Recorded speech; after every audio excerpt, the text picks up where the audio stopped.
Hi everyone, I am here with WifiGospel. Wi-Fi has done a lot of interesting debates lately, including one in modern day debate, and he also streamed with Joel from the Think Institute. So, uh, Alex, do you want to introduce yourself and talk about your channel a little bit? Yeah, thank you for having me on Modern Atheism.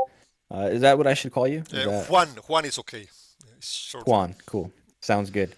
Yeah. My name is Alex, by the way. Okay. You can call me whatever, Wi-Fi or Alex. But yeah, I do some live stream debates, and I've done around 7 or 8 moderated debates. Like you said, one on modern day debate.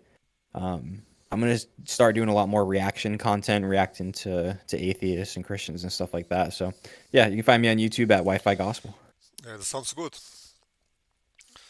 So, from what I've seen, one of the arguments you're more familiar with is the tag argument, which is the argument that God is necessary to fulfill the preconditions for knowledge, such as the laws of logic, the uniformity of nature, and the reliability of our reasoning faculties and our sense faculties. Do you want to explain the third argument, like make the argument yourself? Sure, yeah. So you gave a pretty good description there. I would say more so that there are certain things that are preconditions for knowledge, the things you mentioned, laws of logic, uniformity of nature. And the Christian worldview is the only thing that can justify those. Um, to put it in a more direct way, uh, there is either everything is intentional, the universe was started intentionally, or the universe was started accidentally. I think that if you take an accidentalist view, that you can't justify those preconditions of knowledge or give an account for them, if you want to put it that way. Yeah. But the only worldview that makes sense intentionally is a revelatory theism, specifically the Orthodox Christian worldview. And that's basically the idea that God has revealed things to us such that we can know them for certain, that God has created the world with a purpose, namely for us to know Him and for us to know the world that He has created. And that's why we can have things such as knowledge.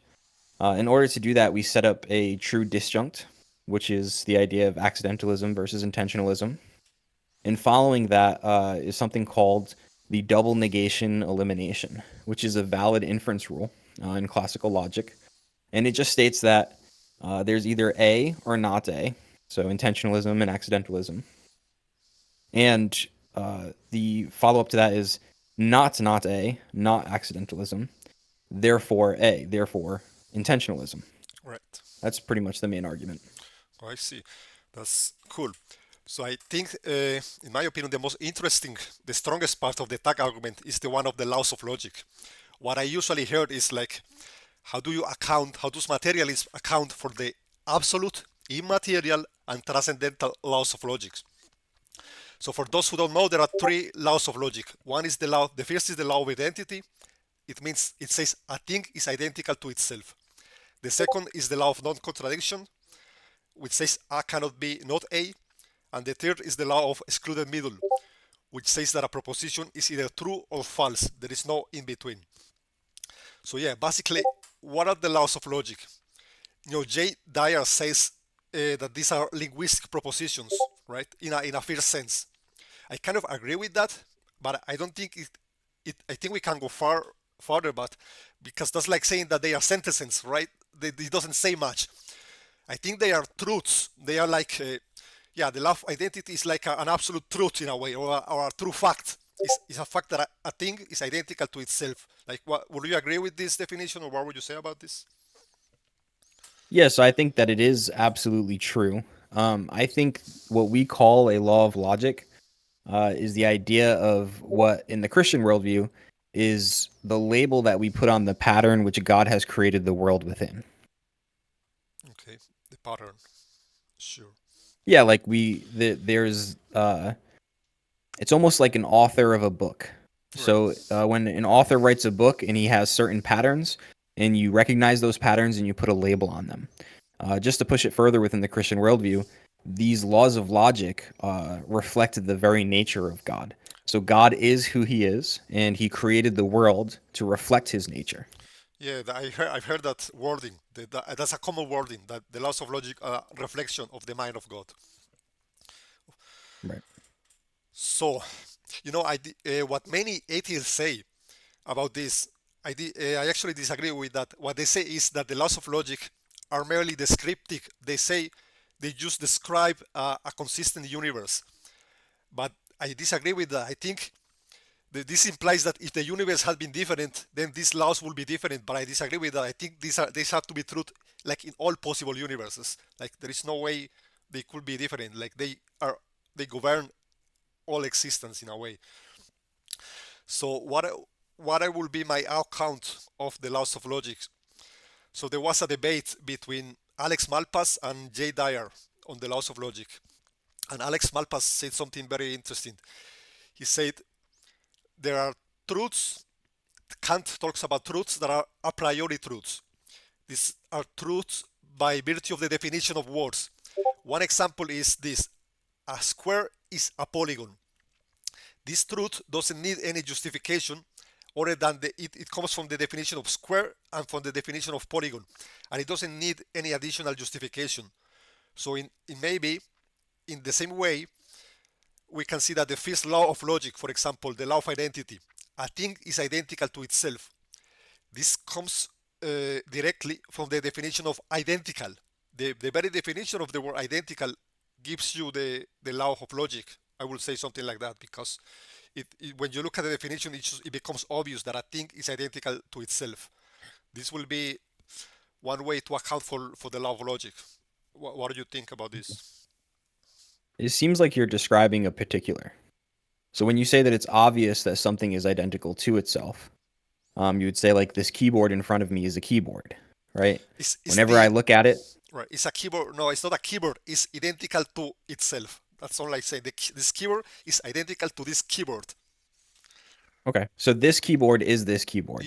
It's Every time I identical. come to my computer desk, it's the same keyboard. It's never changed on me, Oh right? no, All no, of no. my experiences with this exact keyboard, is that what you're saying? No, it can change. Obviously, the keyboard can tomorrow they could be different. They could have some a key could fall. It doesn't mean that it doesn't change. It means at any given moment the keyboard is identical with itself. If I change it, well, it continues to be identical with itself, but not identical with how it was previously. So, well, because yeah, so all right, I get what you're saying. Um, if you take the analogy of the keyboard, how do you know that the keyboard is going to be the same tomorrow if it doesn't change? Obviously, the actual identity of this physical object without these changes of like a keyboard falling off or anything like that. Okay. How do you know that that will always be the same? No, you don't know that the law of identity doesn't say that things never change. I don't. It can be, at any given moment in time, the keyboard is identical with itself. It doesn't mean that tomorrow it will be the same. It could be different tomorrow. I don't think that's what the law of identity says.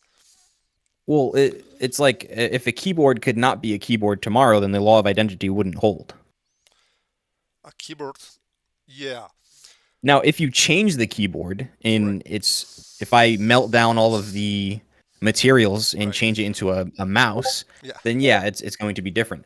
But the law of identity states that A is A, A is right? identical with itself. Yeah, yeah, yeah. Maybe we can word it as A is A. I guess. Yeah, A equals A. So Okay. how do you know that A won't be B tomorrow? No, I don't think the law of identity is referring to tomorrow. Obviously, a thing can change tomorrow. That's an intuitive fact that all the ancients, the Greek, the people who formulated this law, they all also understood that. I don't think they meant that. They meant that tomorrow things cannot change. Of course things can change. You know. So when you say formally, uh, so all right, so I'll put it this way then. How do you know that tomorrow A is A won't be true or will be true? So not the object itself, the Right, law. the law. Yeah, because it seems to me like it cannot possibly be false because A is just so it seems to me so obvious in a way, right? It cannot possibly be false. How could A not be A? At any given moment of time. It's not that. it remains the same across time. Is that at any given moment, A will be identical with A. Right. So what I'm getting that you're saying is that you don't know that it couldn't change tomorrow. You just don't think it's possible that it can. Yeah, I mean, we can see it, for example, with the second law. Okay, how do you know for sure that a contradiction is false, right, or is not true? Yeah, I mean, in a way, I don't think I can prove it, right? It seems obvious in a way, right? But we cannot prove it, and this is because to prove something, it means to use the laws of logic to show it's true. So at some point, some things have to work as axioms, right? And these axioms by themselves they cannot be proven, I think, right? Okay. So yeah, but you're right. I mean, how do you know for sure? And in fact, there are people who deny this. Even there are other kind of logics, the para-consistent logic, fuzzy logic. I think there are people who say like, oh, stuff like the liar's paradox. I prove that contradictions can be true, but I don't agree with that personally. But there are some people that don't find it so obvious, right? I would say it's obvious that this is true, but some people even deny this, right? So I don't. I'm yeah. It's like, Yeah. So you brought up axioms, and you would say that axioms are unjustified. what does it mean to justify something?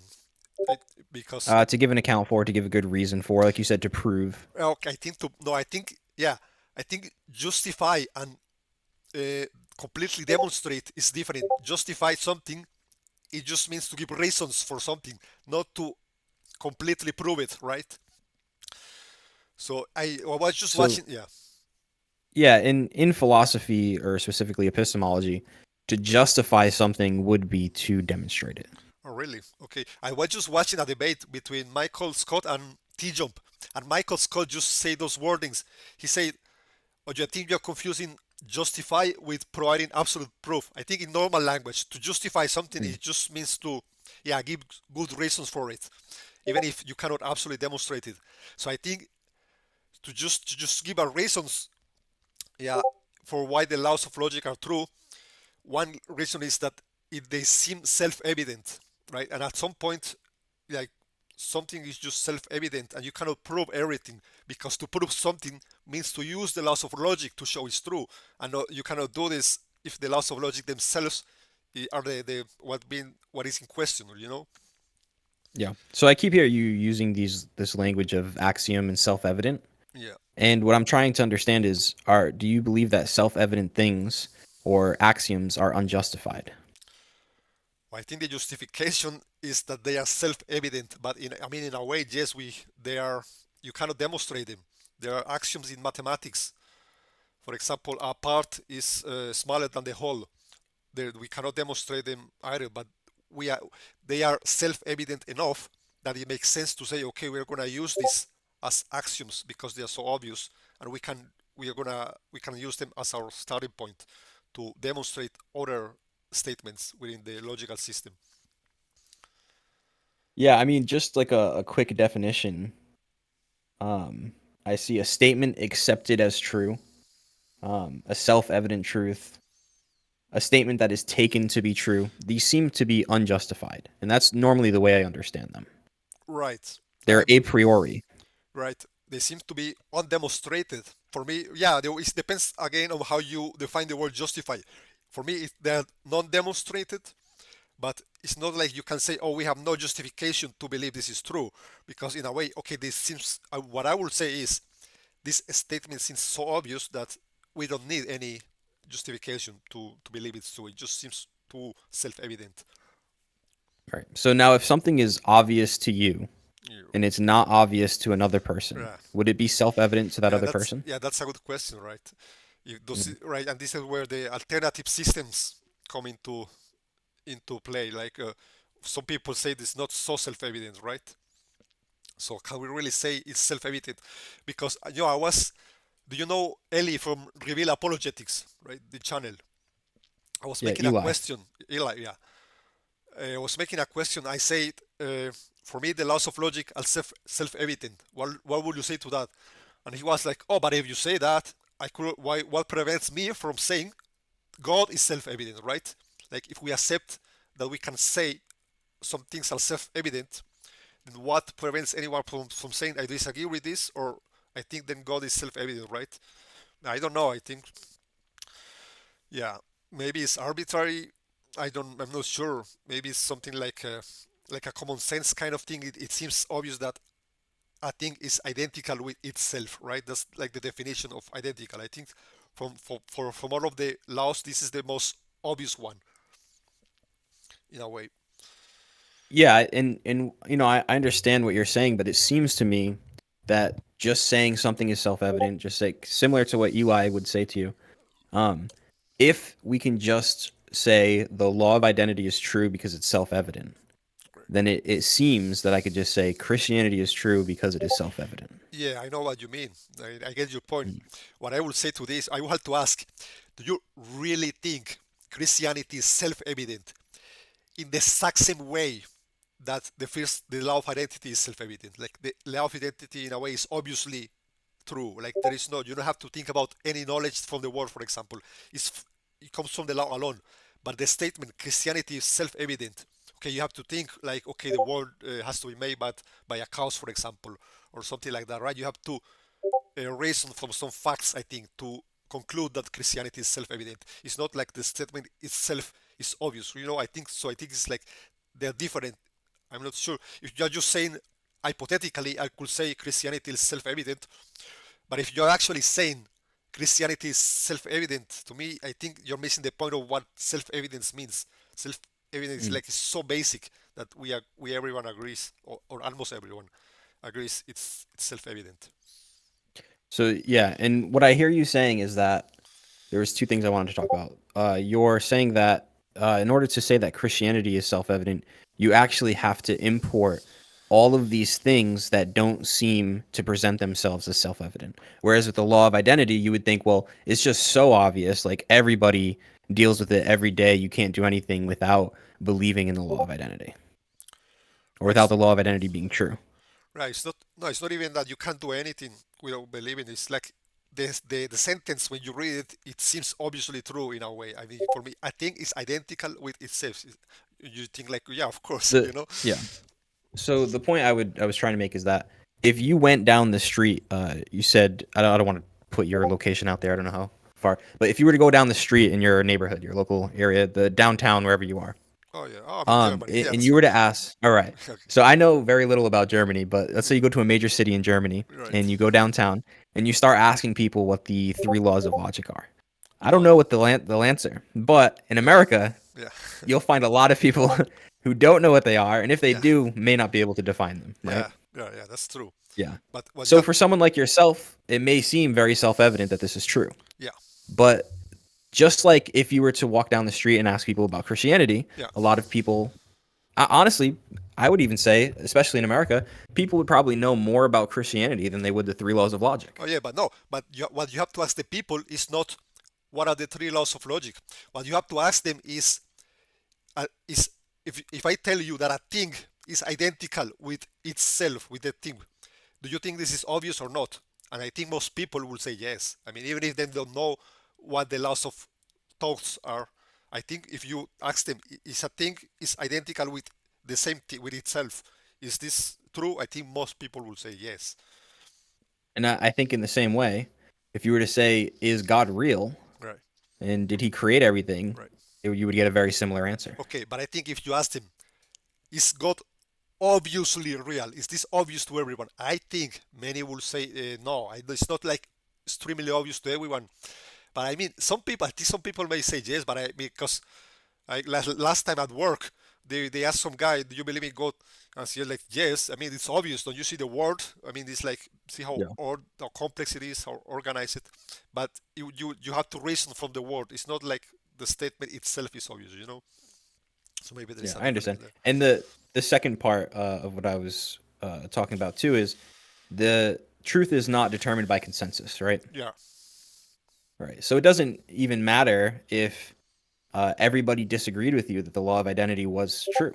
that's right. It would still be, yeah. Yeah, it will still be. So I Yeah, in when you talk about axioms, I think the second that you uh, if axioms are unjustified or just taken to be true, self-evident, the second that you start differentiating between what can and cannot be an axiom, you're providing a justification for it, and no longer is it an axiom.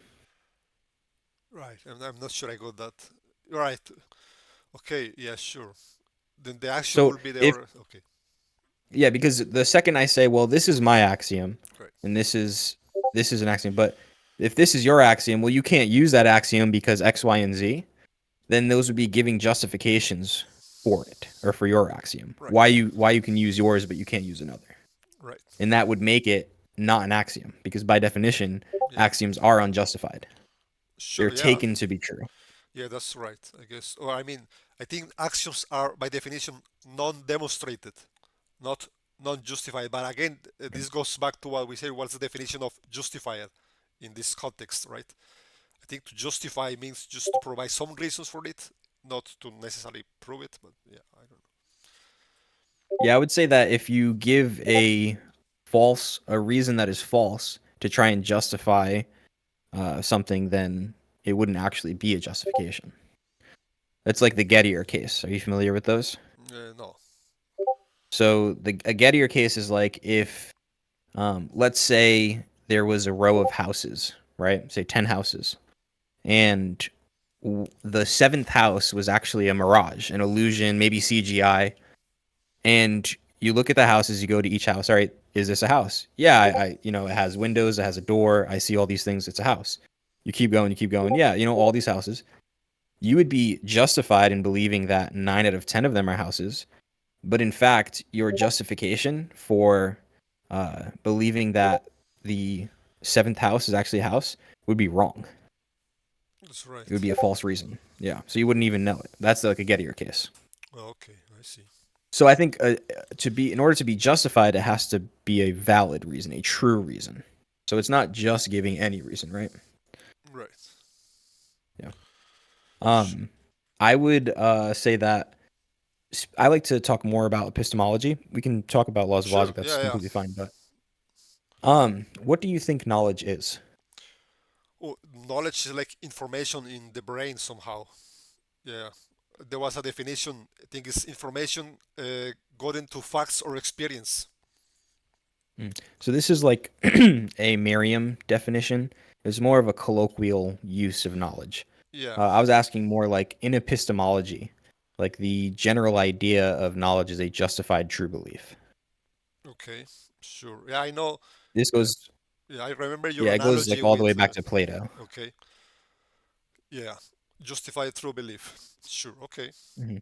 Yeah. Yeah. So in order to know something, you would first have to believe this thing, right? And then you would have to have a justification for this belief, a reason to believe it. And Sure. then it would actually have to be true, right? So Oh. like could Yeah. Okay. could I know that Hillary Clinton is the president of the United States of America? Let's say you have been hiding in a nuclear bunker, or someone tells you, hey, Hillary Clinton is the president of America. Maybe they don't want to break your heart with if you're a liberal, right? Yeah, yeah. Uh, I think in that moment, for you, from your perspective, you know that Hillary Clinton is the president of America. Or maybe I think what you will say is, no, you believe that Hillary Clinton is the president of America, but this is actually not true. So you don't actually know Right. it. But yeah, Yeah, you it's think you know it, but yeah, in fact it's a false belief. right.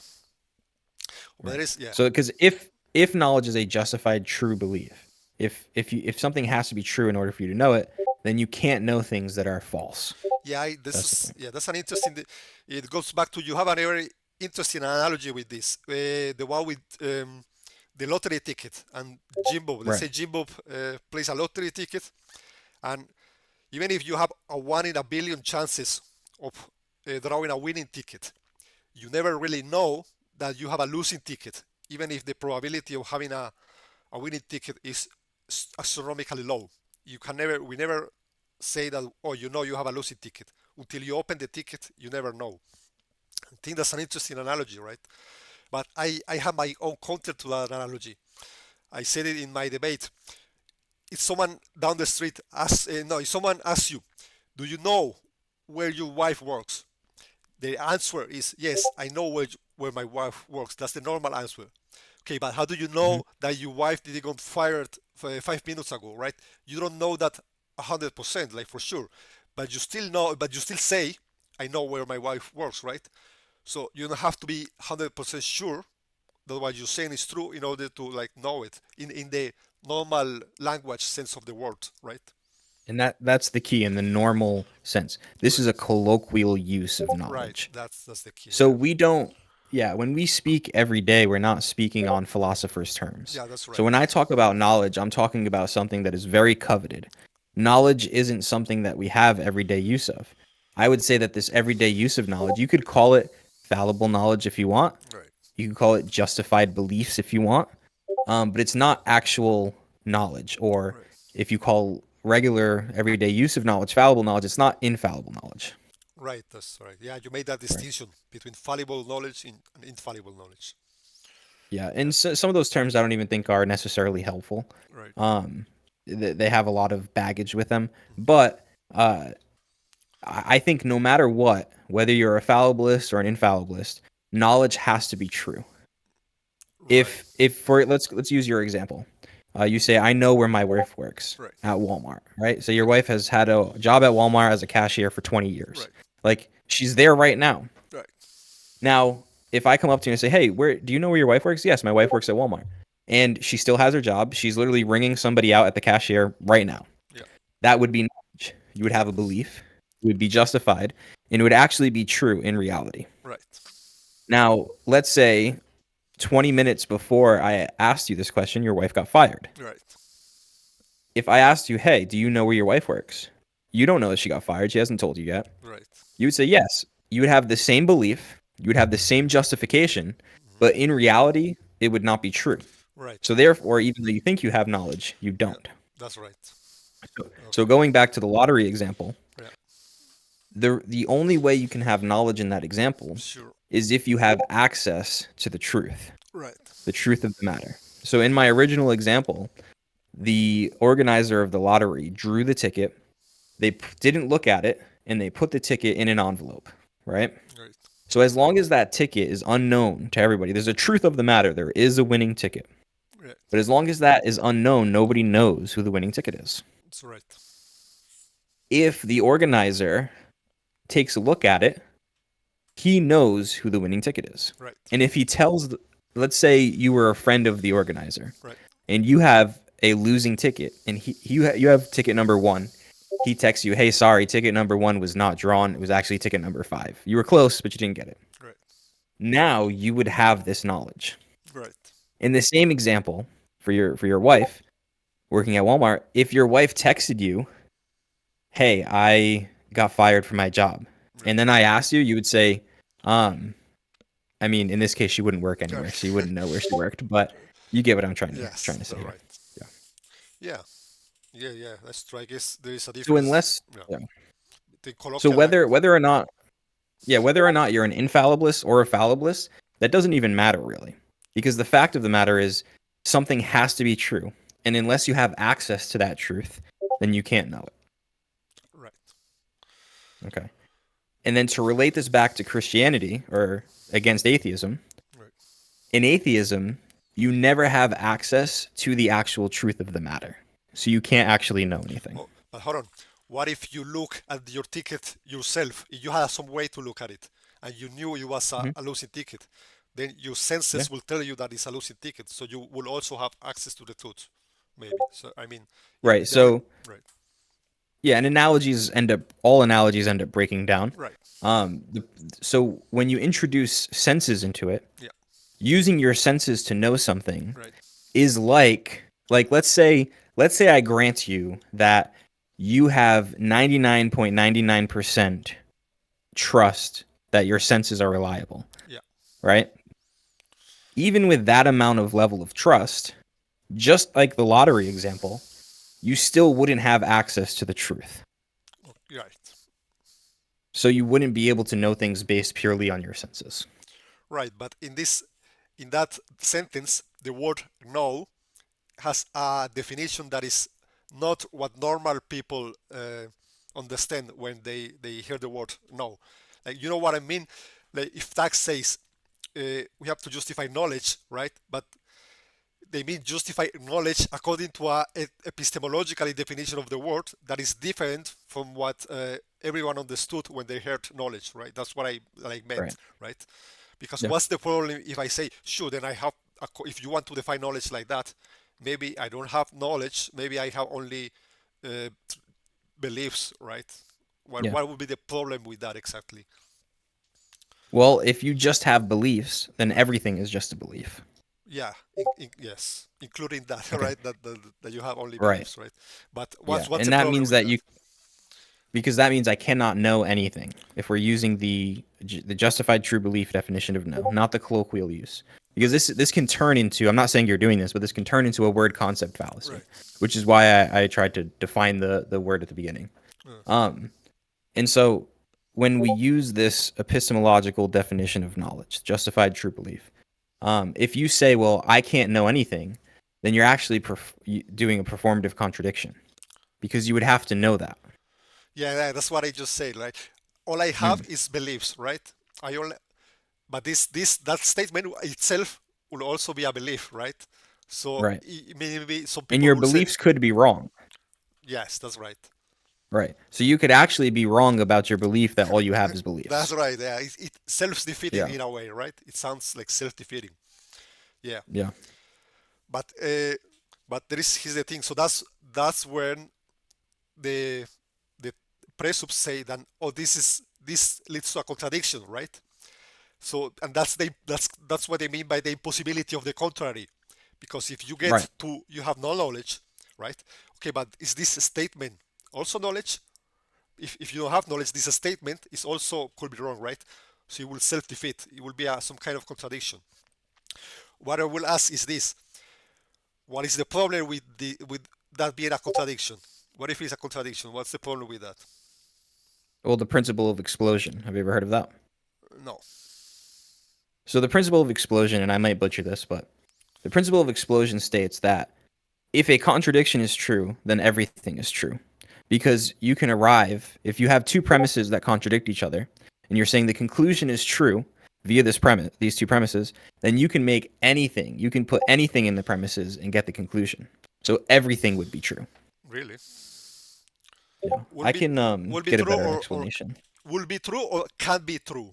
Because if a contradiction, you know, the way I see it, a contradiction means like if I know that the sky is blue, let's say I have that knowledge, the sky is blue, but the if the law of non-contradiction does is not justified, the statement the sky is not blue could be true, but it doesn't mean that it's necessarily true. I don't know if you, you understand what I mean, right? Like, okay, like, Well, you're if the law of non-contradiction isn't true, right. then the statement "the sky is blue" could be true and false at the same time. Yes, it could be true. It could be also not Yeah. true. But it doesn't necessarily mean that it's both true and not true. It means it could be true, but it could also No, be no. if because the law of non-contradiction says something cannot be true and false at the same time. Right. But if we throw the law of non-contradiction out, Right.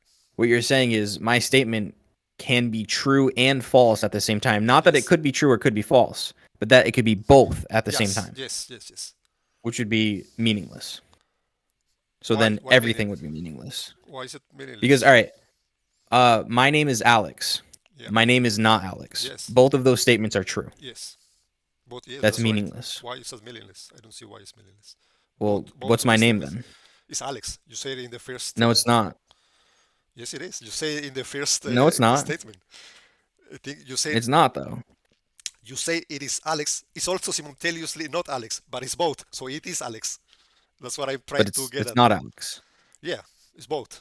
It's Alex and also So both not Alex. this would be happening with every single statement that came out of each of our mouths. Yes, And that's there would be yeah, nothing would be true. yeah. Or sorry, not nothing would be true. Everything would be but true, why not? Or which would so lose what? meaning. What I'm trying to get is so what? Okay, What happens exactly? if everything is true, then Christianity is true. Repent of your sins and believe in Jesus Christ. But also it is right. So yeah, Right. And this is what I'm saying. It seems very obvious that if everything is true, then everything is also meaningless because there's if everything is true, nothing there like you can't know anything. right. But you say here but this is what you just say here. It seems pretty obvious, okay? I could say it seems pretty obvious to me that a thing is identical to itself, right? But that's not the same as proving it. What I was trying to get at is if you haven't actually, you say that the impossibility to the contrary reaches a contradiction, and this is bad, right? But if you haven't demonstrated the law of non-contradiction, then this is not a problem. You will first have to prove the law of non-contradiction, and then you have to say, okay, your worldview leads to a contradiction, and this is bad. But first, before that, you have to prove the law of non-contradiction in a different way, right? So what I'm trying to get at is, if your position is that the law of non-contradiction precisely has not been proven, then you cannot use this law to say, oh, my worldview leads to a contradiction, and this is wrong, right? Your will first has to prove it. You know what I'm getting at? I think so, but I'm not saying in the Christian worldview that the law of non-contradiction is false. Right, but you're saying your worldview leads to a contradiction and therefore it's false. Okay, before you can say that, you have to prove before that the law of non-contradiction is true. And precisely one of your points is that the law of non-contradiction has not been proven. So that's like, Yeah. yeah, Well, it's not that it hasn't been proven. It's that in the atheistic worldview, it can't be right, justified. right. So you cannot So, accept, so if you want, I think that you made a good argument earlier because you made a transcendental argument for the truth of the laws of logic, okay, right? So you said that the laws of logic are true because the second that you argue against them, you have to invoke them, okay, right? That's a transcendental argument. I see. Now the problem is, What is a transcendental yeah. argument like? What is the definition of it formally? So it's like X is the necessary precondition of Y. Y, therefore X. Okay, So milk, this is a bad analogy, but milk is the necessary precondition for cake. You need milk to make cake. Now, you can make milk without cake, but for okay, the analogy, I have cake, therefore I have milk. I see. Yeah, all Right? right. So if, That's if if I do have a cake and milk is needed for cakes, then I must also have milk. right. In the same way, the law of non-contradiction is such. Like Uh-huh. the law, and it would be more so like the law of non-contradiction is a precondition for knowledge. We have knowledge, therefore we have the law of non-contradiction. Oh, but how do you know you have knowledge? Right, because the second that you deny knowledge, you're invoking knowledge. Right, right, right. The statement we have Yeah. knowledge is itself knowledge. Oh, the statement we don't have knowledge will itself be like knowledge, right? Right. And Uh, some people will even press it further back and they'll say, okay, what if I say I don't know if I have knowledge? right. Yeah, I would say something Right? like that. Like Right. from okay. So this is where we get into first order and second order knowledge. Yeah. First order knowledge claims are that you know something. Second order knowledge claims are that knowledge exists, right? So even saying I don't know if knowledge exists is a second order knowledge claim. You're saying that you do know that you don't know that knowledge exists. Right. So even at the second order, you're still stuck. Right. Yeah. Okay. So yeah, so I think that if your worldview can't demonstrate that you know things, then it shouldn't be a worldview that you should hold to. I see. Sure. Okay. Yeah. Okay, that's interesting. Uh, do you know? You know, there is another thing.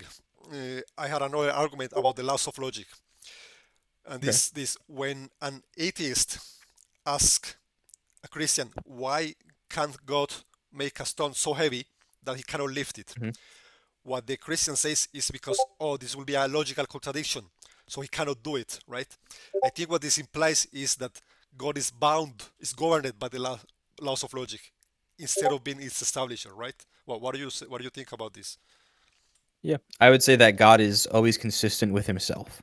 So Right, if you want to say that God is bound by himself, then I'm okay with that.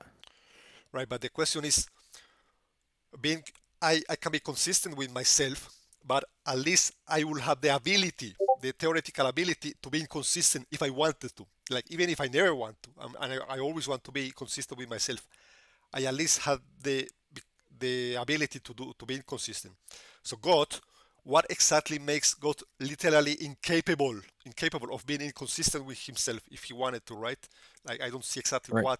what will make that, right? If he's omnipotent, then omnipotent means everything, right? And if the laws of logic do not govern God, then omnipotent will mean absolutely everything, even logically impossible things. Right.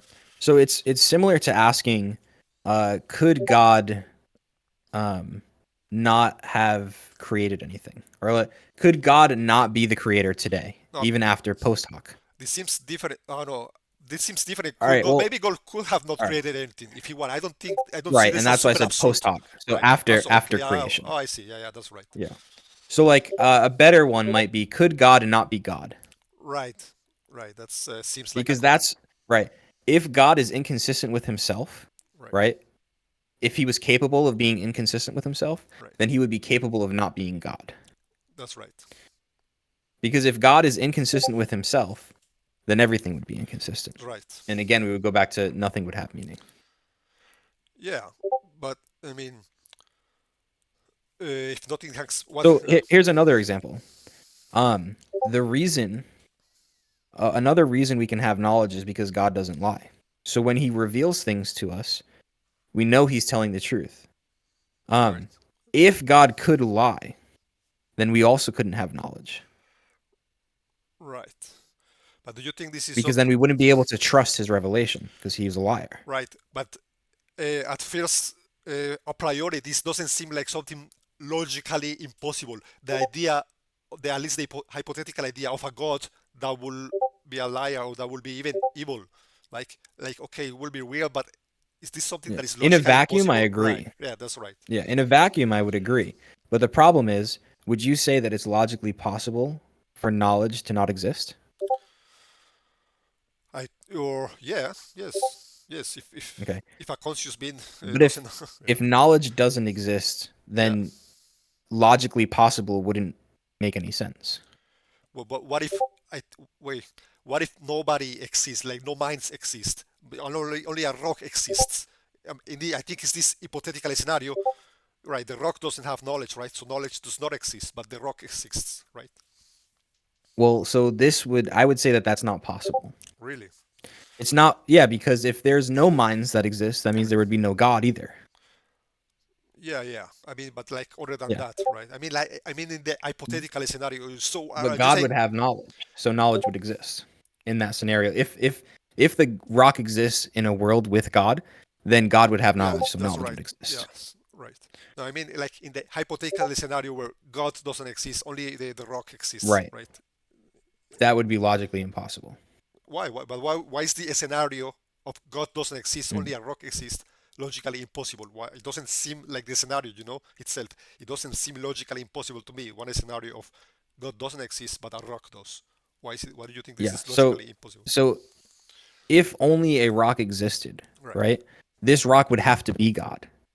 But why? If the because the very concept of existence wouldn't make sense in a world with just material But why? Why you? because it's a concept. What does it mean to exist? It's a Right. very difficult word to define. I know the words Yeah. to be and to exist. I think if in philosophy it's very difficult to define it like exactly. Yeah. So even if you were to give a definition of exist that's compatible with this worldview, um, there would be no way, like logic itself would not exist in this world where there's only material because logic itself is not material. But it's logic. I would say logic is abstract in a way, right? Right. So it can an abstraction exist as material? But yeah, do abstraction? I think no. Do abstractions Right. exist? I mean, it will. Do they really exist? Like in a way, like can we Yeah. say that they exist? I mean, I Yeah. don't know. You think it's They don't exist in the same way that material exists, right? but they do exist. Right? Maybe. Sure. Okay. Because if you say they don't exist, right, Right. then truth doesn't exist. Right. Truth. Yeah. Truth itself, the abstract concept of truth, maybe it doesn't exist like in the way that we usually say exist. Like for many people, right? Like nominalists, to exist basically means like to take up space, to being located in the world. That's what in Right, which I think is nonsensical. right. But why is it nonsensical? Because you can't show me truth. Yeah, truth wouldn't exist. It will be an abstract concept used to refer to something to when So an information matches reality. So if abstract concepts don't exist and truth doesn't exist, then nothing is true. But, but why? The truth doesn't exist. Well, yeah. If truth doesn't exist, then where is it? How do we find what is it? Well, it's an abstraction. It's an abstract concept. Yeah, Like, so if everything's material and abstractions don't exist, then you like where is it? Where can I find it? uh, yeah, you say maybe the truth itself as a concept will not exist, but something will be true in the sense that a proposition, for example, will be true in the sense that it matches reality, and only because of that reason we can say the proposition is truth. In truth itself as the concept, it was just a language thing we came up with to But for in the to same sense, propositions wouldn't exist in this worldview. what if someone makes a proposition? What if Well, if somebody makes a proposition, they're making something non-existent if abstractions don't exist. yeah, yeah, I guess yeah, sure. Propositions will not exist in a way. Yeah, that's true, right? There will be abstractions Yeah. as well. That's So right. it seems to me that if propositions and truth and laws of logic don't exist, then everything is meaningless. Right.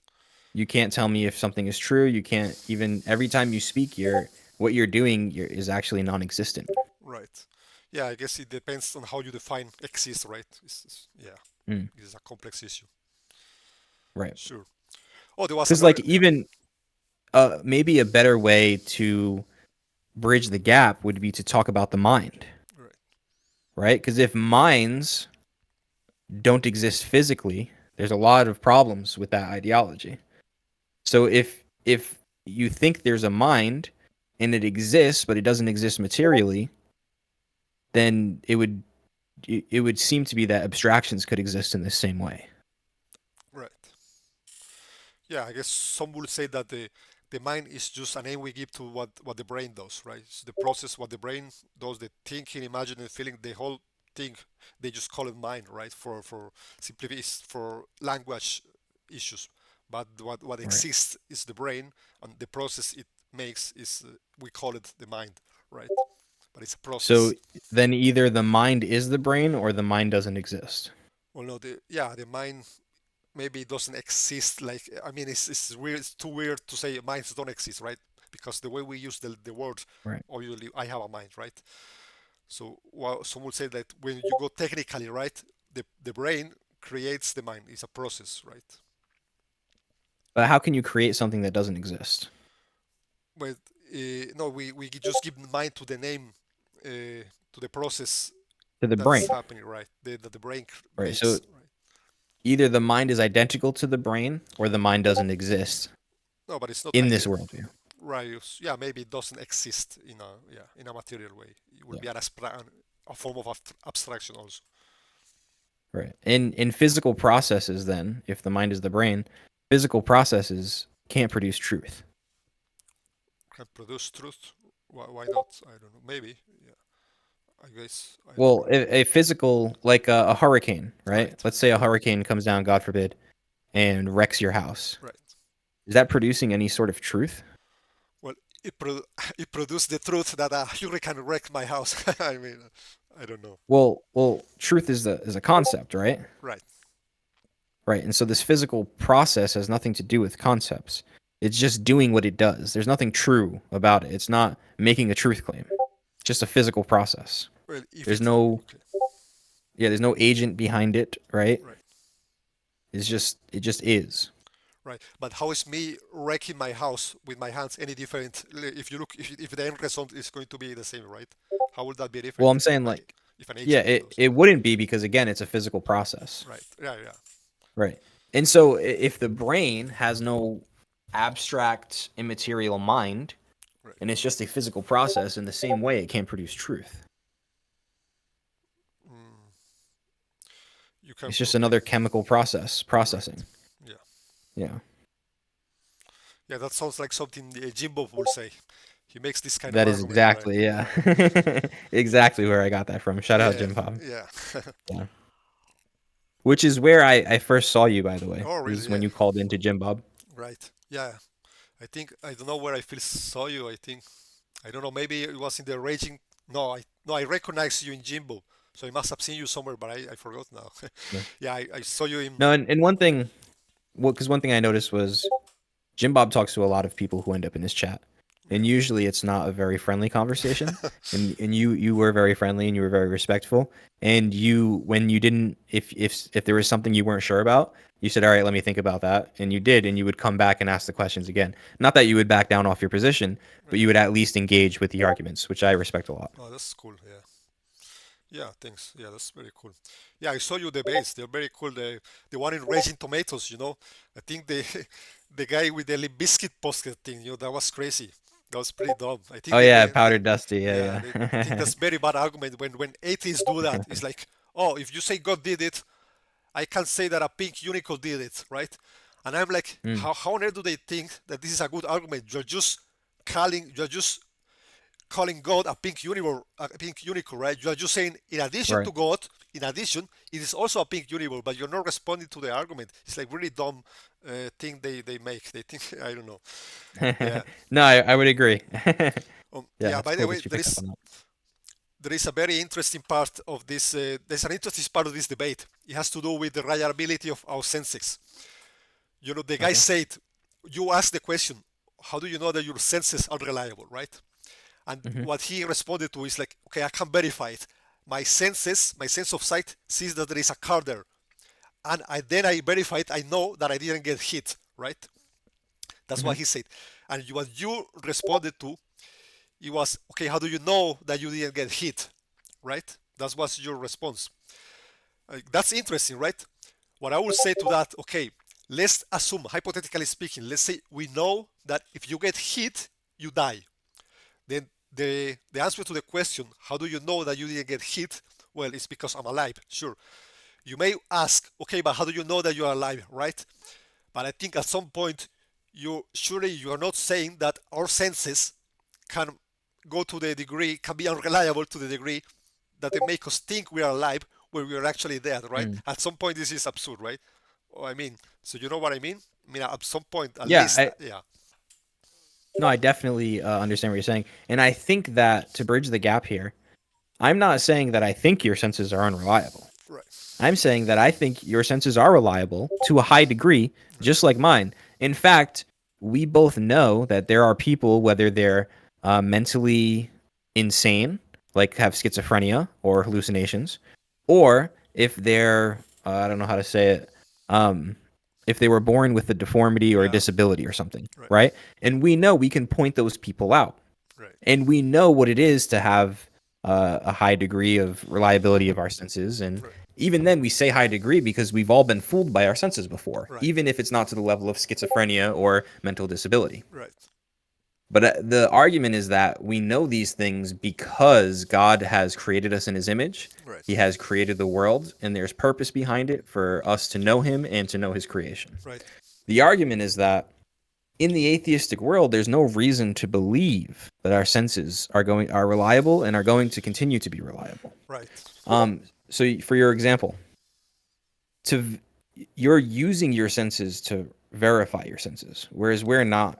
right. We're verifying our senses with Christianity, with Okay, God. okay, but hold on. What I will say today, what did you use to read the Bible, the Revelation in the first place? You Mm, use your eyes, right? So you also use your senses.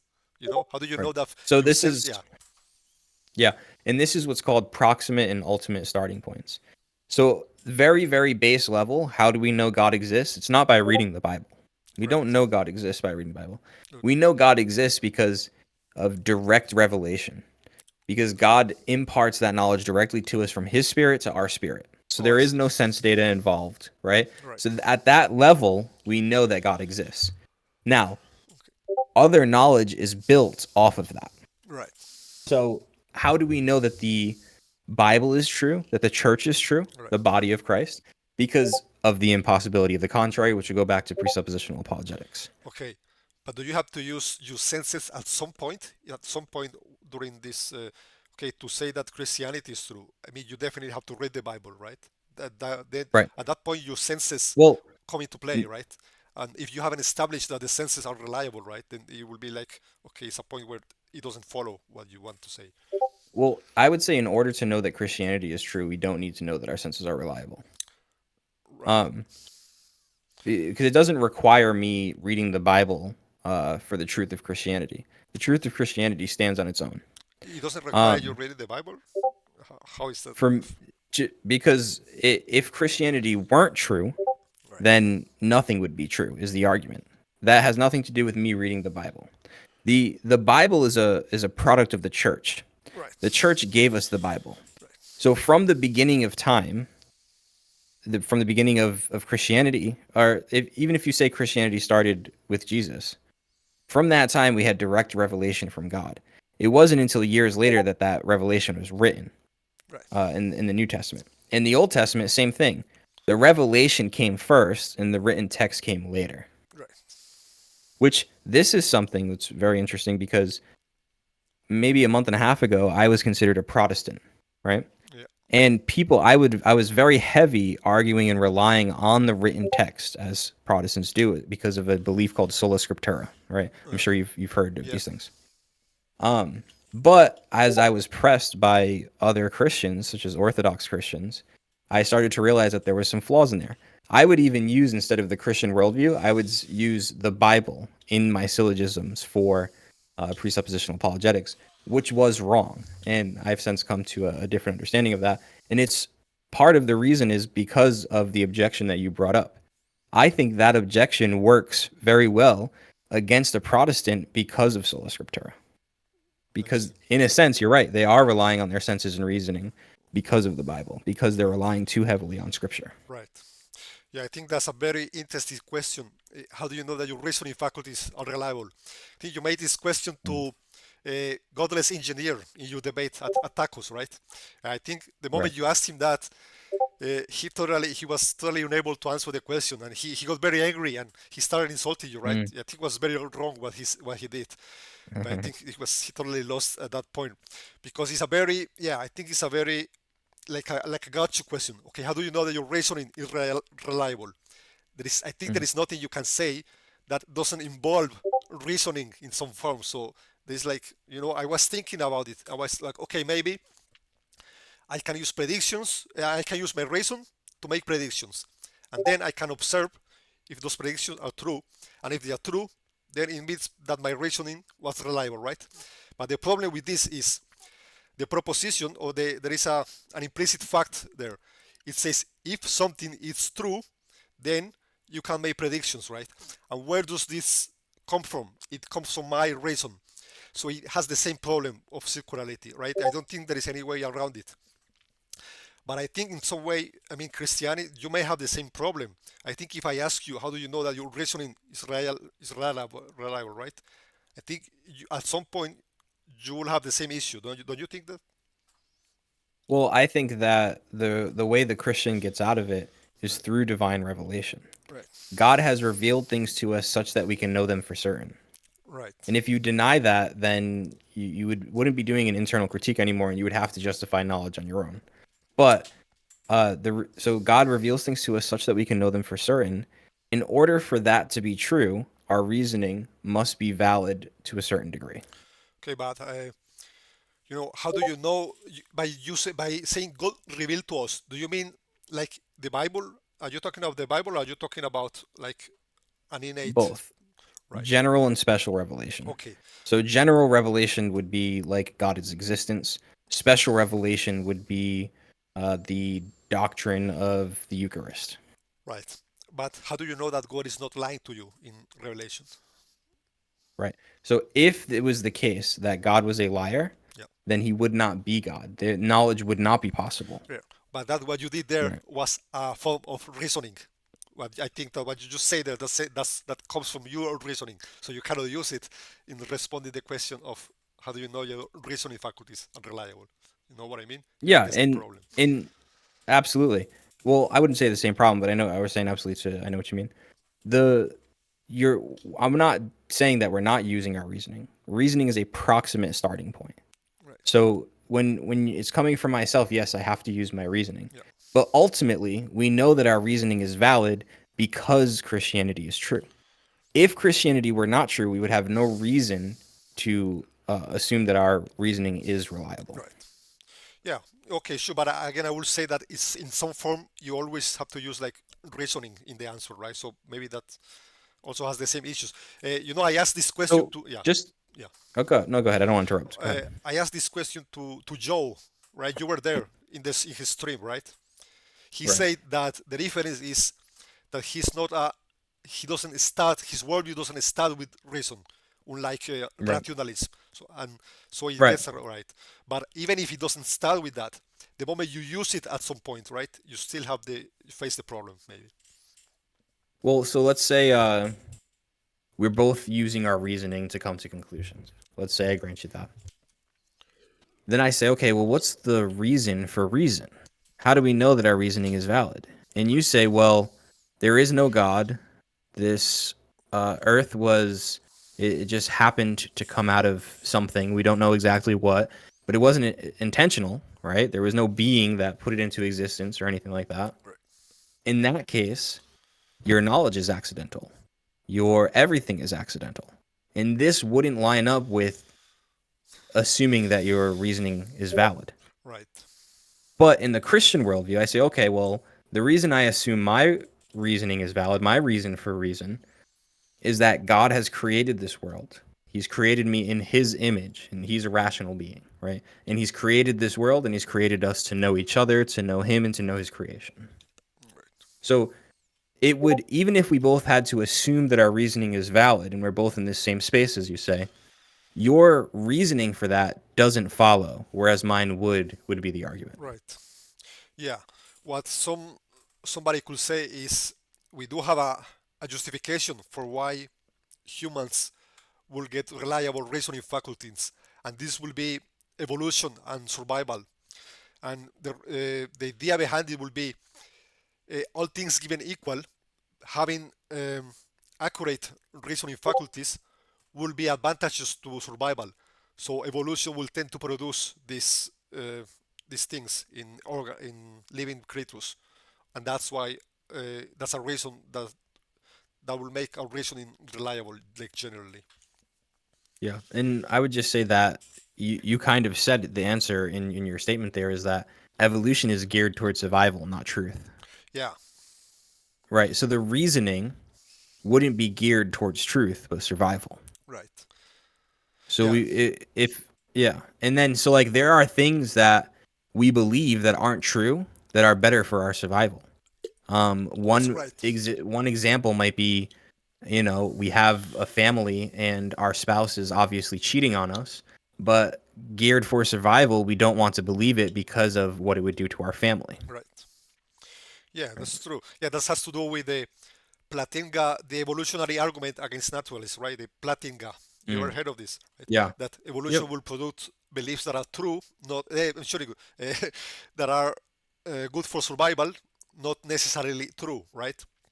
But I Right. think the issue here is that all things being equal, uh, beliefs that are true are better for survival than beliefs that are false.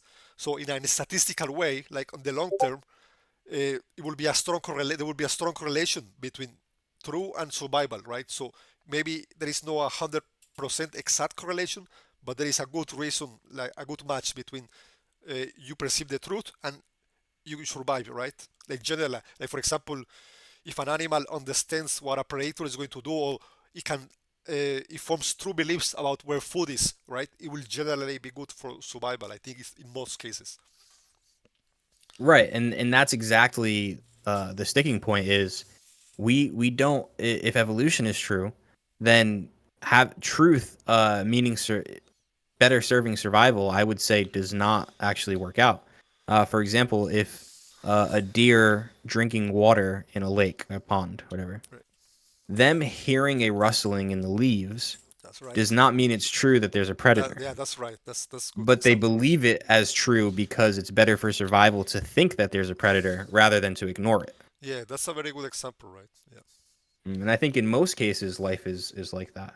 yeah. I think I'm not sure. I will disagree. Maybe if it's in most cases or if this is just a particular exception to the right to the general. Yeah, I think the deer. Yeah, sure.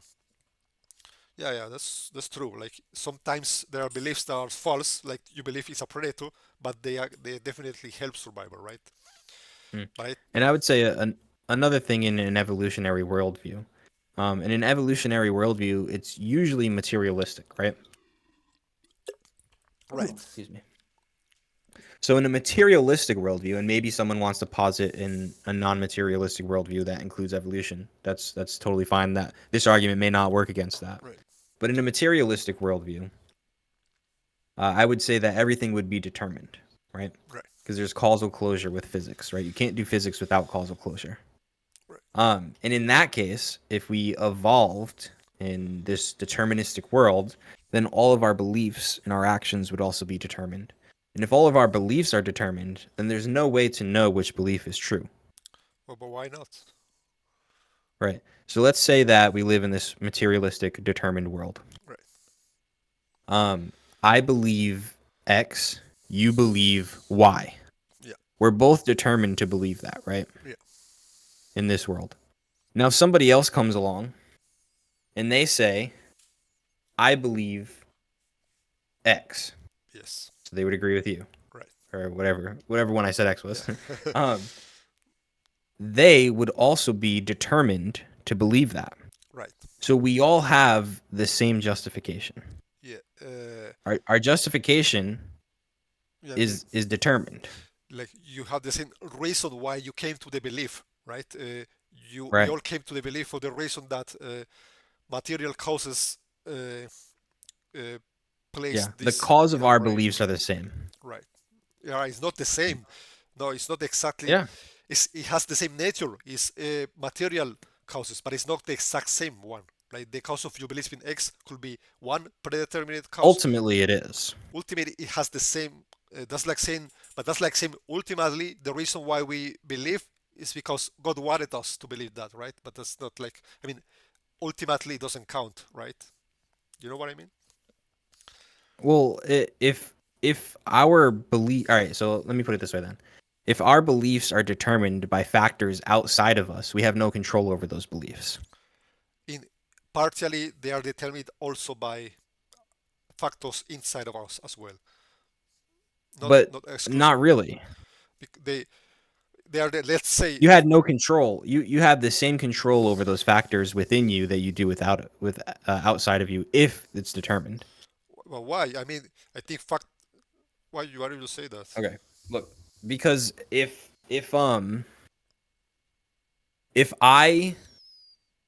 I push you, Yeah, right? And you fall into somebody and right, knock them off of a cliff, right. who is responsible? You, Right. right. So it doesn't matter what you did internally at that moment. Yeah, yeah. But I didn't in that scenario. You had I no didn't do control over anything. what you did internally. Right, Like no matter what, you couldn't control what happened. right, So right, in the same way, outside forces that determine your inside what you do inside of you, uh, you're still not responsible for what happens.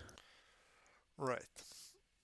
So you didn't deliberate between something that you thought was true and thought was false. You were just determined by outside forces.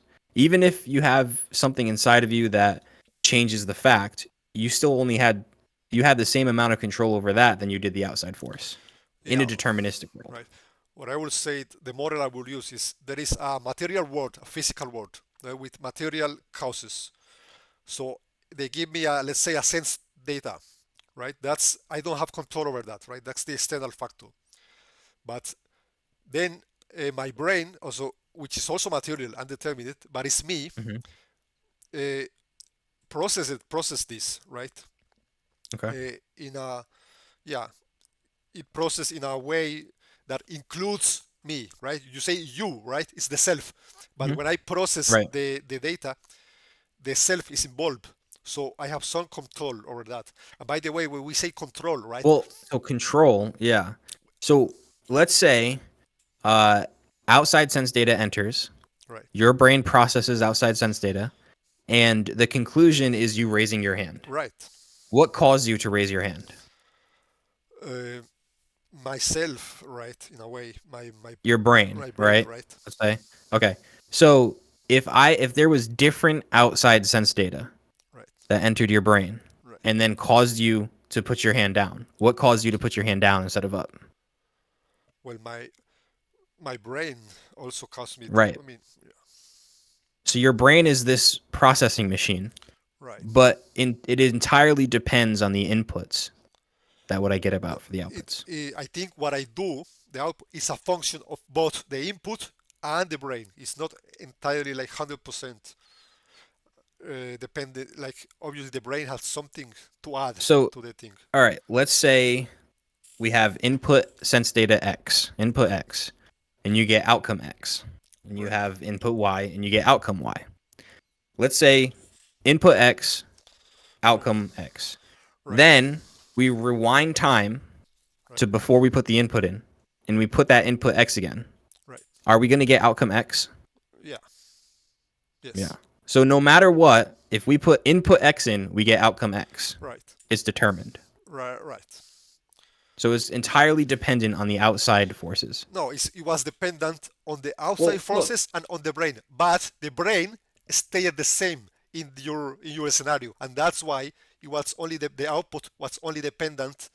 It seemed only dependent on the input because the brain, the second factor, stayed the same in both cases. It doesn't mean right. that it was not a factor, a deciding factor. Let's say, I mean, I see this water Well, yeah, here. if I Yeah, have a different brain, like even a yeah, different person say, right. right? Different inputs into different machines will have different outcomes. That's right. That means the machine is also a deciding factor on it. It's not just the Right. external But it's thing. well, it's all dependent on the external because I can control the outputs with the inputs. Well, yeah, yeah, but it doesn't mean that. Let's Oh, take it outside of yourself, right? right, Let's say dominoes, right, right? No matter what, if I align dominoes a certain way, right? Let's say I align dominoes in a straight line and I flick the first domino very hard with a certain amount of force. right,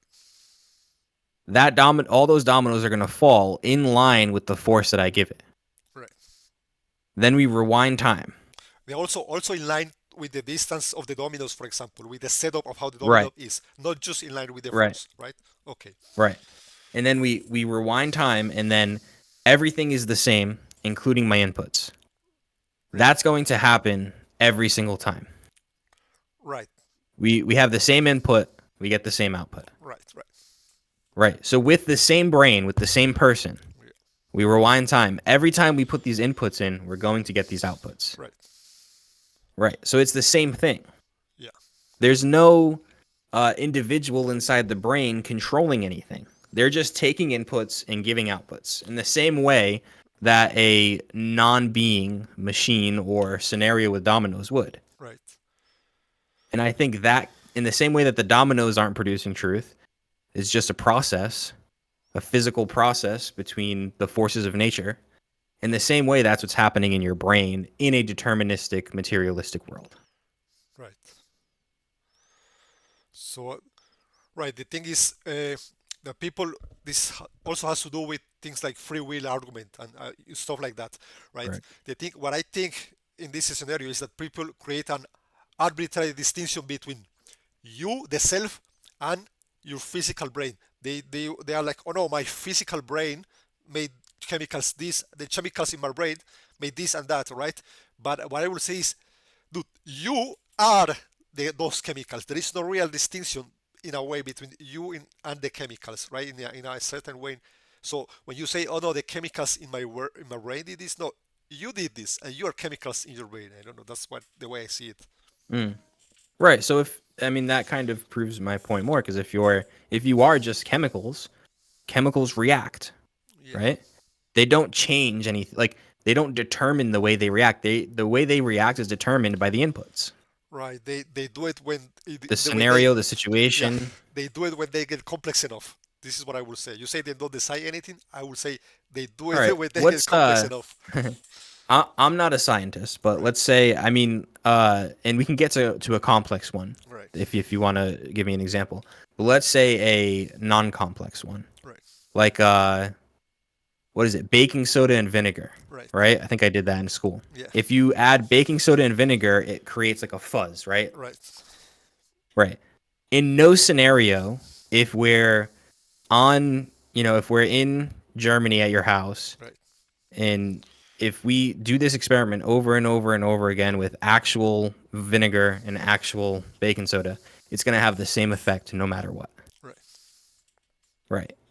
So it's if your brain are just chemicals in that way, then no matter what, if I give your brain the same inputs, it can't decide what to do. It's going to have the same output. I mean, it decides the same. It's not that it can't decide. It decide. It always decides the same. Right. Like I mean, Right. uh, but the thing is, to what degree is a belief really a conscious decision? Like when you get some information and you reason, you really make, is this really a decision kind of thing? Or is this like a, no, you have to reason what for you, from your previous beliefs, for example, well, it, you reach a conclusion, right? You don't decide to conclude this or that, right? You think, okay, the reasonable thing is that, right? Like if I see that the water is here, I cannot decide to believe or control or the water is here, right? That's not, obviously that's not something under my control, and that's not how it's supposed to be. I'm Well, not supposed to control that anyway, you know.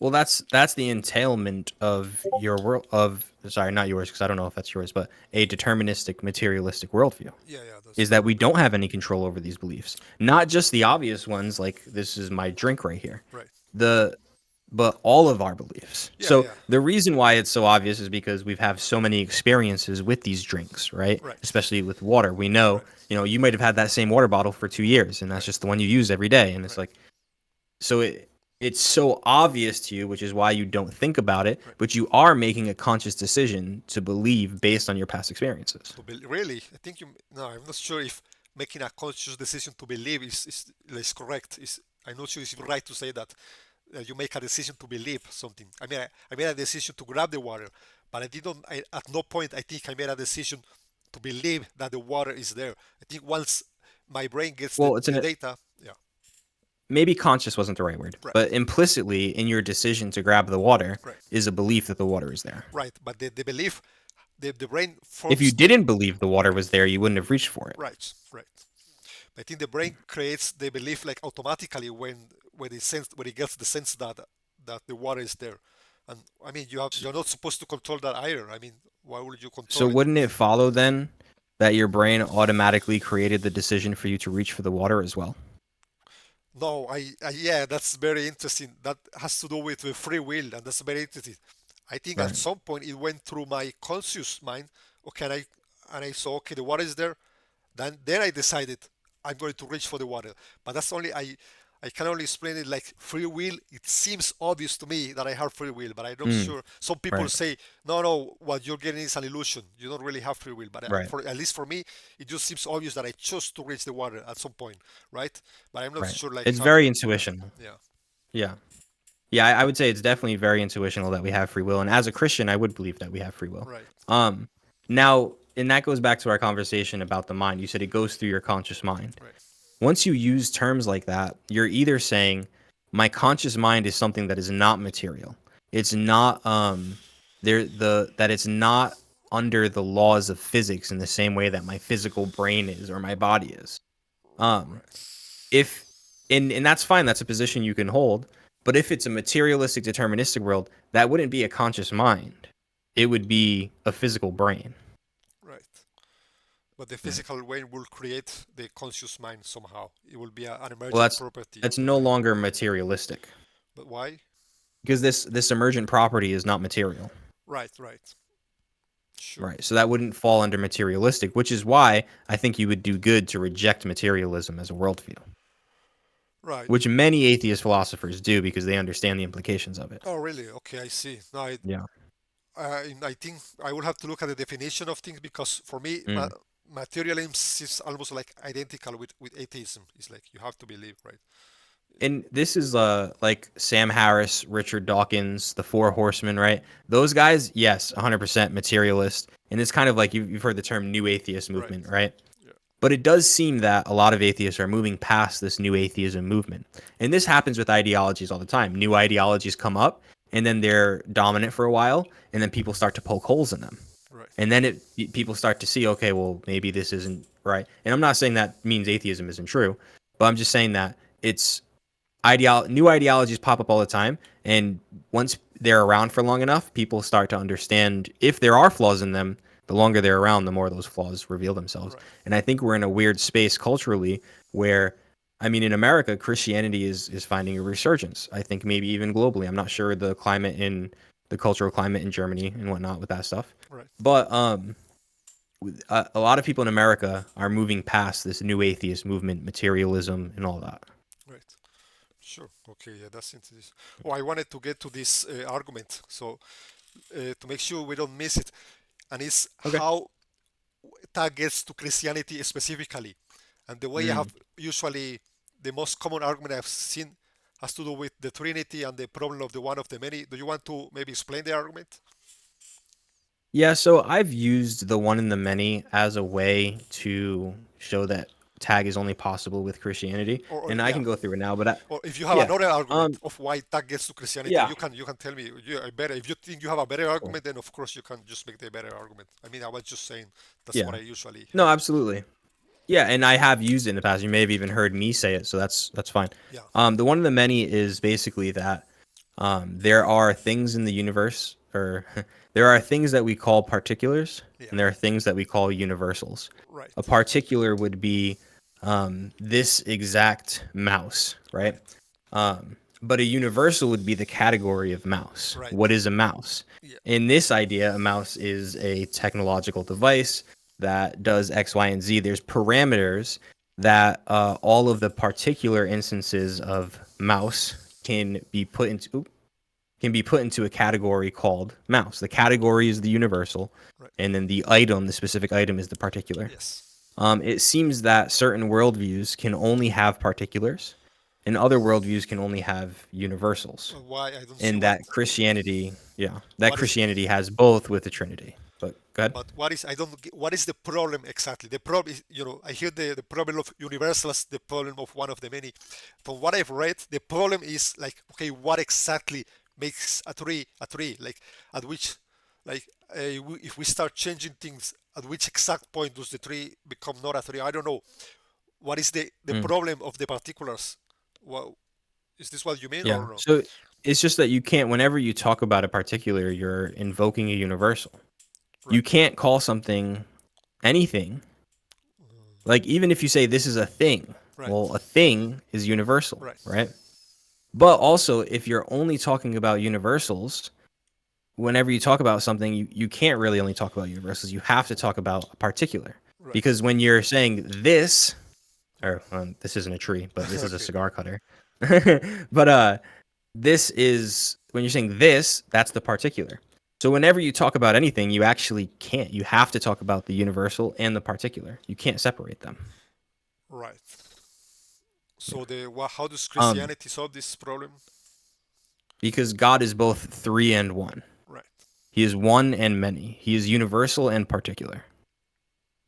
So that's right, why that's why creation reflects, if creation reflects God's nature, right, if God was just one, like the right, Muslims believe, right. then everything would be universal Why? or everything would be I particular. don't see why if God is one, everything that He create within creation there has to be universal. Why? It seems to me that a God that is one can perfectly create a world with particulars. I mean, why not? I don't see exactly why not. Right? Yeah. Let's say, And I'm not super strong on this argument, okay, but it seems to me that if the statement is true that if creation reflects the creator okay, and the creator is one, right, then there can't be the one in the many. okay, why not? But I think Because right, if, right, the big right, if, right, right, now if a Muslim wants to say the creation doesn't reflect the creator, I right. think there would be other problems there. Sure, But if the Muslim says the creation reflects the creator, right, but the better argument I would say okay, of why tag is Christian right, is called revelatory theism. okay, So revelatory theism is the fact that God reveals things to us such that we can know them for certain. right, right, right, So any worldview, like let's say, because the disjunct in tag is the God world and the not God world. Right. So we talked about the not God world. Let's put that on the back burner for Yeah, now. Now you're that's right. saying, okay, so why is tag not a general theistic Right. argument? Why is it specific to Christianity? Right. Well, a general deist. I actually met a Jew who became a deist. That was the first deist I met in person. Okay. Um, and a general deist God who doesn't reveal things to us means knowledge is not possible, which is self-defeating. But right. But what if this God, this God, creates humans with reliable senses, with reliable faculties, with maybe he makes it with he grounds logic, right? Then humans can come to know things, right, from this process, right? But if there's no revelation, Right. there's no way for the human to know that. So knowledge is not possible. But they will know it by using reason, by using logic, by using the senses, which have been perfectly made by this day's God, right? So again, if there was a deist God who perfectly made senses and reasoning, if there was no revelation, there would be no way to know that this God made these things. Right. But So it wouldn't work because there's the reason we know that God has done these things is because He has revealed it to us. So if He doesn't tell us, then we're in the same boat as the but atheists. maybe they could We're infer stuck it, with reasoning from ourselves. right? Maybe they could infer it from creation. They could deduce this days God had made things, you know. Well, then that would be revelation. No, they could like deduce it. Revelation is more like when God talks to a prophet, and the prophet tells the That's people, right? special Okay, revelation. okay, I see, I see. But general revelation is through creation. Oh, I see. Okay, that's what you mean by revelation. Yeah, Okay, general. There's general. general and specific. Oh, okay, I see. Yeah. For me, the word. Because if you think Okay, about it, yeah, if you think about it, if God has created everything with his word, with his energies, right? Then everything is being sustained by God as well, and right. that is a form of communication. Everything is communicating with each other. So I think. God is revealing himself through creation to us Yeah, I through think. his Okay, energies. I think communication is only when I talk to you like directly, not when I like. I'm not sure if God creates a universe and He puts me there. I'm not sure that this counts as communicating with me. Because communicating has Well, a different meaning. well, you don't have to talk to communicate with somebody, right? Right? You can also show him something, but the person will see that you're showing him that like directly. Like it's not Right. just right. But you can also communicate with somebody with body language. You can Right. communicate with somebody just through the general way that you conduct yourself. In a similar way, God can communicate through spirit. Right. So if that's true in the Christian worldview, it is. Then God communicating through His Spirit to you through creation, it's spirit to spirit through a means of creation, or as Orthodox would say, through His energies. Then it's directly revealing to you. But that's like if there is a deist God who doesn't follow this same way, then it wouldn't be revelatory. Right. Yeah. Um. Now, as far as uh, gods that do reveal, such as Islam, Right. uh, we would have there would be Islam. It would be like Zoroastrianism. Right. Um, there are some Hindus who have a monotheistic belief. Okay. There are more individual arguments for that, but um, one of them, like, and this is why I'm leaning towards orthodoxy, Right. is because orthodoxy has a better explanation for this. It's called the energies and essence distinction. Okay. So, and I'm not really even supposed to be talking about this per se because I'm inquiring to orthodoxy. Okay. But the way I understand the energies essence distinction is that God is essence and He has energies, and these Right. energies are uncreated. Okay. And this is how He communicates with us. He communicates with His uncreated energies. Now, if God was just essence, right, and there was Right. no energy essence distinction, which is only found within Orthodox Christianity, Okay. um, then God wouldn't actually be able to bridge the gap because he would be communicating with us through created things. Right. So God would then be ineffable, meaning we would not be able to know him. Really. But I don't see why exactly. Why can't an omnipotent God just communicate with us, directly without using energies? I mean, if you say God is omnipotent, then he can communicate without using energies, right? Unless energies are a logical condition for communication, right? Yeah, and there's again, this is probably not my wheelhouse Right. with the energy essence energies distinction. And if I were to speak with a Muslim, Right. it wouldn't be about the energy essence distinction per se. Right. But like just quickly the Islamic dilemma, which I'm sure you've heard of. No, no, not really. Maybe I have heard of. Okay. What is I know I Yeah. watch Testify sometimes, so maybe probably he has said it, but yeah. The Islamic dilemma is that the Quran Right. says that the Bible is the word of God, Right. but yet the Quran contradicts the word of God. Oh, I see. Right. Right. Yeah, isn't the way don't they say isn't the way they solve is to say that the Bible got changed or corrupt or something, right? That it was original. Right. But yeah, and then that would be inconsistent with the claims of the Quran. Right. I forget the exact surah, but the Quran says that the Injil and the books that the Christians and the Jews had in their hand Right. at the time of the Quran was written is what that they should we should judge Muhammad with, Right. right? And so we know what the Bibles that the Christians in the 6th, 7th, and 8th century had, All right. and it's the same one we have Oh, I today. see. Yeah, I see. That's Yeah. that's right. Yeah, but that's the thing. You'll have to complement that with evidentially argument, right? It will be with historical arguments, right? From with textual criticisms, for example, we have to look at the Bible, at historical evidence for Jesus, for example, of the resurrection. Like that alone wouldn't be really able to lead So, us to Christianity. well, it's still a worldview to worldview analysis, Right. right? And so when it comes down to revelatory theism, Right. there's maybe 6 or 7 things that can fall into that category. Right. And I could only think of 4 or 5 off the top of my head, but I know there's a couple more. Right. But it's Islam, Mormonism is not Christianity; it's different. Right. Zoroastrianism, Hinduism, some forms of it. Right. But other than that, there's nothing that could fall under revelatory theism. Could you think of any? No, I guess these are the main ones, right? Yeah, and I mean, just in general, like I've done a lot of research, and I remember coming up with like 6 or 7, but I can only Right. remember about 4 or 5 Right. right So now. that's the thing. Alex Malpass made this argument for a Christian to actually say that that proves Christianity. You will have to debunk every single other worldview like individually. But even the small ones, so at some point this is an impossible task, right?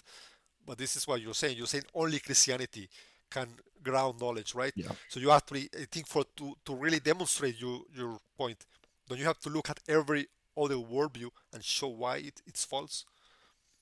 Yeah, and I think that you can do that by grouping worldviews into, like, for example, I think any non-theistic worldview would fall under accidentalism, Right.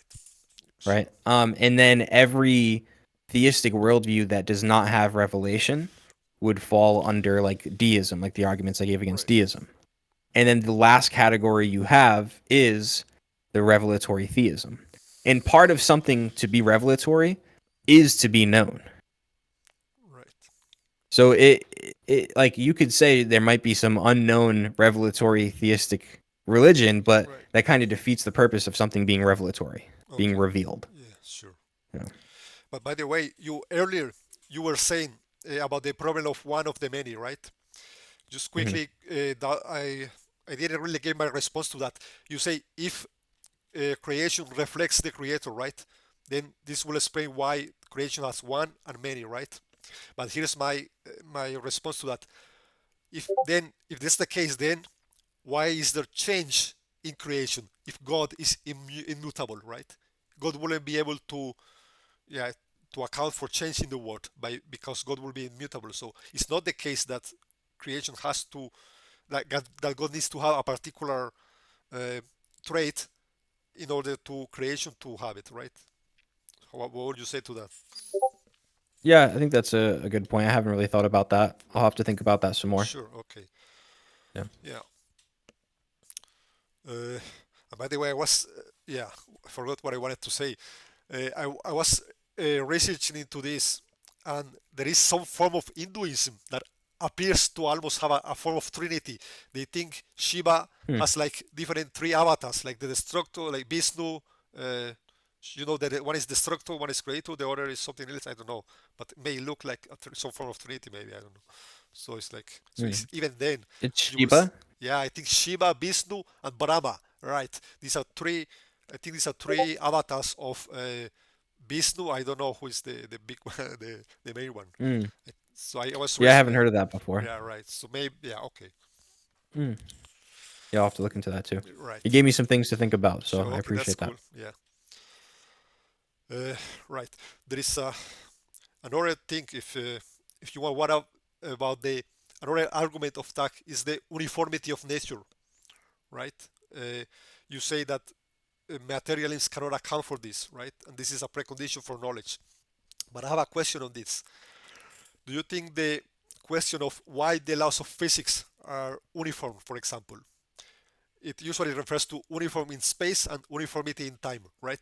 Do you think this question is a question for physics or for philosophy?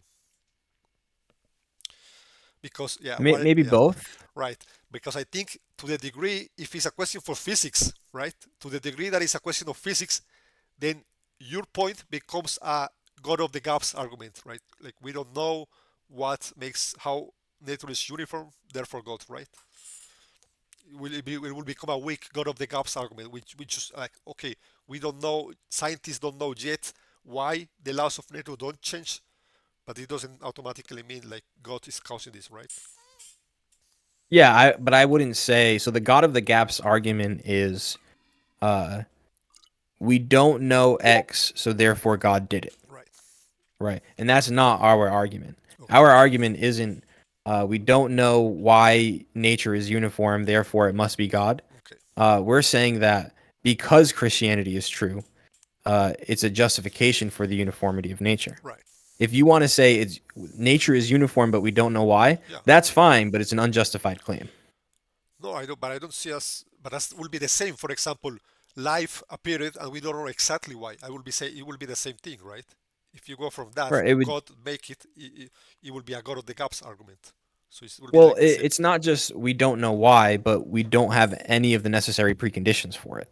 Right. So like to say it's like saying that life arose on a planet that is not suitable for life. Right.